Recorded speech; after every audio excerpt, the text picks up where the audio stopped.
honestly, absolutely ecstatic. Just look around, man. You can tell I'm feeling exactly the same as everybody else. I've only known Mike Ashley's era, so for 14 years we go into every new season with no hope, no ambition, just hoping that we're going to stay up, and finally we'll have the hope that we can go on and challenge for better things and we won't have to worry about relegation every year.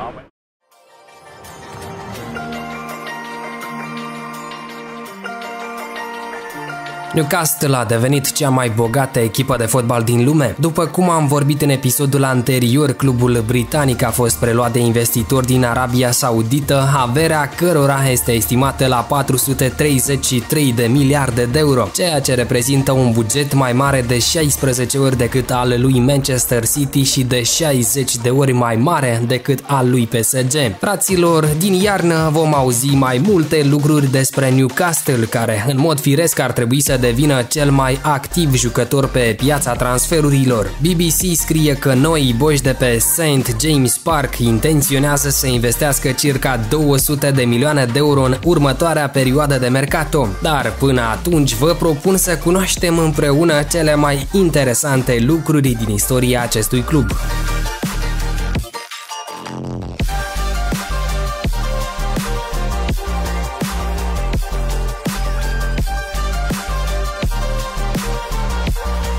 Începem cu faptul că Newcastle United este unul dintre cele mai vechi cluburi din lume, fiind fondat în 1877, dar înregistrat oficial abia în 1892. Stadionul lor St. James Park la sfârșitul secolului XIX și începutul secolului XX era centrul fotbalului din Marea Britanie, fiind totodată cel mai încăpător stadion al regatului pe care se desfășurau și alte competiții, cum ar fi rugby, de exemplu. Culorile alb și negru cu care ne-au obișnuit jucătorii lui Newcastle, de fapt, nu sunt culorile pe care le mențin de la înființare. La început, aceștia jucau în alb și roșu, dar renunțând la aceste culori din cauză că echipamentele marilor rivali de la Sunderland se asemănau cu ale lor. Pe logo-ul lui Newcastle este ilustrat un castel din epoca normandă, ceea ce reprezintă patrimoniul orașului, dar și doi căluți de mare care cel mai probabil exprimă trecutul marinar al acestui oraș situat pe malul nordic al râului Tyne, la aproximativ 13 km de Marea Nordului.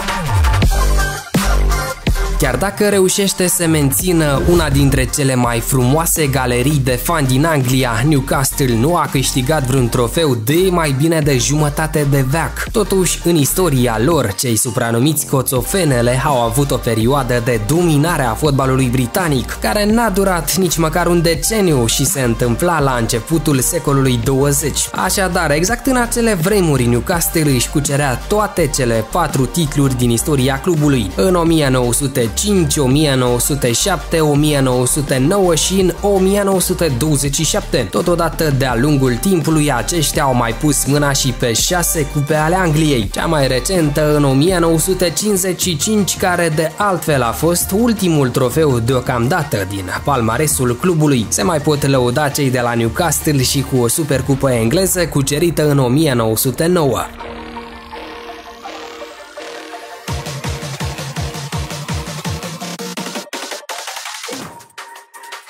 Chiar dacă la capitolul trofeelor Newcastle lasă fanilor multe de dorit atunci când vine vorba despre formarea jucătorilor mari, clubul de pe malul Mării Nordului ține standardele sus. În continuare vom enumera cei mai mari jucători care s-au asociat cu Newcastle. Înainte de a ajunge, o legendă a lui Manchester United, Andy Cole, s-a făcut văzut la Newcastle, unde între 1993 și 1995 a marcat 68 de goluri în doar doar 84 de partide. Dacă pentru Cole St. James Park a însemnat o punte de lansare, pentru marele Kevin Keegan, deținător al 2 baloane de aur, timpul petrecut alături de coțofene a fost în perioada de crepuscul a carierei sale. În cele 2 sezoane la Newcastle, Keegan a fost desemnat de ambele ori cel mai bun fotbalist al echipei. Totuși, titlul de cel mai mare fotbalist din istoria lui Newcastle ar fi împărțit între 2 super legende. Primul dintre ei ar fi Paul Gascoigne, unul dintre cei mai talentați jucători din istoria fotbalului. Chiar dacă a petrecut pe St. James Park doar primele 4 sezoane ale carierei, Gaza are un loc aparte în inimile fanilor pentru că a fost un produs al Academiei lui Newcastle. Alți suporteri îl propun drept cel mai mare jucător din istoria echipei pe Alan Shearer, care a petrecut acolo numai puțin de 10 ani între 1996 și 2006, devenind unul dintre cei mai importanți fotbaliști din istoria Premier League.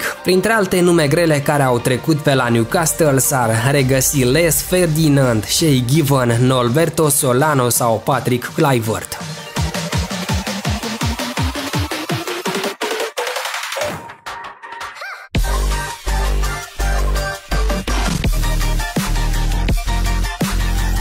Fenomenul pentru care Newcastle United a devenit una dintre cele mai populare echipe din lume nu se datorează însă performanțelor sportive. În 2005, clubul englez era în centrul atenției în renumitul film Gol, cu încasări de aproape 30 de milioane de dolari. În film este prezentat visul unui tânăr mexican, Santiago Muñez, de a deveni un star al fotbalului, lucru care până la urmă îi reușește într-un mod miraculos la Newcastle, sub aripa antrenorului Eric Dornhelm, rol interpretat cu mare succes de actorul nostru Marcel Iureș. În Anglia, Santiago Muñez trece prin numeroase provocări: acomodarea cu noroiul de pe teren, cu intimidarea și presiunea din partea colegilor și antrenorilor, cu stilul dur de joc al englezilor, problemele cu astmul sau moartea tatălui său. Filmul are un light motiv fantastic și un final incredibil de emoționant. Dacă nu l-ați văzut până acum, să o faceți neapărat.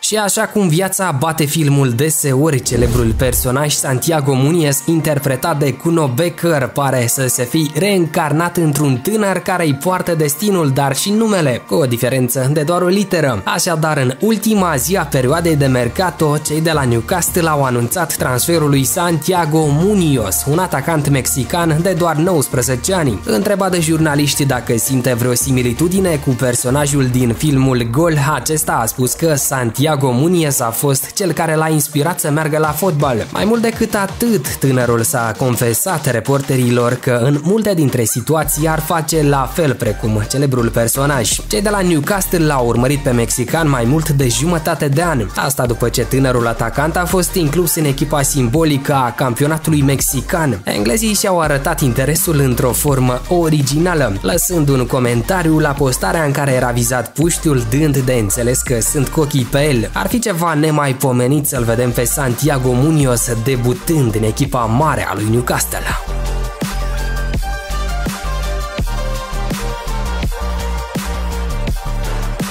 După cum am spus la început de clip, în perioada de transferuri din iarnă, cei de la PIF ar urma să investească în jur de 200 de milioane de euro. Deși a fost stabilită o listă de jucători prioritari, firesc, fiecare dintre ei fiind un star. La început, pentru a-și demonstra seriozitatea intențiilor, a fost lansat zvonul că ar urma să fie ofertat Erling Braut Haaland, dar oamenii din jurul norvegianului au dezmințit pe loc informația apărută. Acum, potrivit majorității surselor media pe care le-am accesat, cei mai așteptați pe St. James Park ar fi Felipe Coutinho, Mauro Icardi, Ciro Immobile, Lautaro Martinez, Frank Kessie sau Aaron Ramsey. În plus, se vorbește și despre faptul că Steve Bruce, antrenorul lui Newcastle, ar urmări mai mulți jucători de la Manchester United, cum ar fi Donny van de Beek, Anthony Martial sau Jesse Lingard. În momentul realizării acestui filmuleț, Newcastle se află pe locul 19 în Premier League, iar pe ce treaptă va încheia sezonul, aștept să-mi spuneți voi în comentarii.